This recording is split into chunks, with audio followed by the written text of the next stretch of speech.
शिर्डीत राष्ट्रवादीचं अधिवेशन पार पडलं। काय नेमकं घडलं तिकडे जाणून घेऊया। पहाटेचा शपथविधी हे षडयंत्र होतं। दादांच्या पाया पडून ते षडयंत्र असल्याचं सांगितलं। दादांना पक्षातून काढण्यासाठी षडयंत्र सुरू झालं होतं। शिर्डीतील भाषणात धनंजय मुंडेंचा दावा। जनमानसात प्रतिमा खराब असणाऱ्यांना पक्षात घेतलं जाणार नाही। कोणी दोषी आढळल्यास सरळ हकालपट्टी करणार। अजित पवारांचा नेत्यांसह कार्यकर्त्यांना इशारा।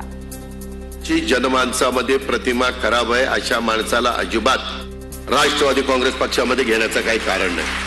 की संघटनेमध्ये काम करत असणाऱ्या पण माझ्या सहकाऱ्यांना की कुठली गैरवर्तणूक ही कुणाकडनं होता कामा नये। मला टार्गेट करण्यासाठी काही लोक काम करतायत। शिर्डीतील राष्ट्रवादीच्या शिबिरात धनंजय मुंडेंचं वक्तव्य। संतोष देशमुखांच्या हत्येचं समर्थन कुणीच करू शकत नाही। ज्यांनी हत्या केली त्यांना फाशीवर लटकवलं पाहिजे असंही वक्तव्य। वाल्मिक कराडसोबत आर्थिक संबंध असल्याचे आरोप खोटे। धनंजय मुंडेंची प्रतिक्रिया। तसंच सारंगी महाजनांचे आरोपही धनंजय मुंडेंनी फेटाळले।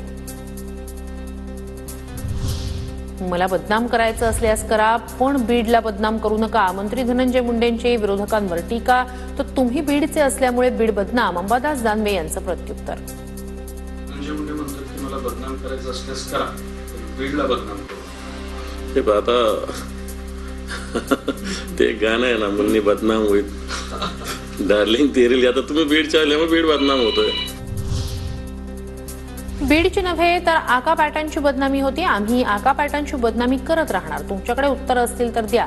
सुरेश धस यांचं धनंजय मुंडेंना उत्तर।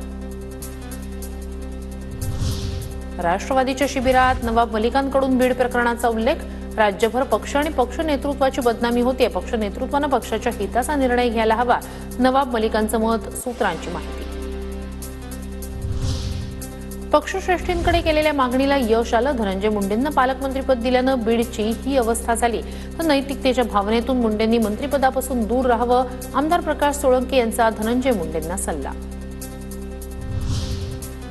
पक्षात बदल होणं गरजेचं आहे। जे ऍक्टिव्ह नाहीत त्यांच्याविषयी निर्णय घ्यायला हवा। छगन भुजबळांची प्रतिक्रिया। तर पक्षात भाकरी फिरवली जाणार असल्याचे प्रफुल्ल पटेलांचेही संकेत।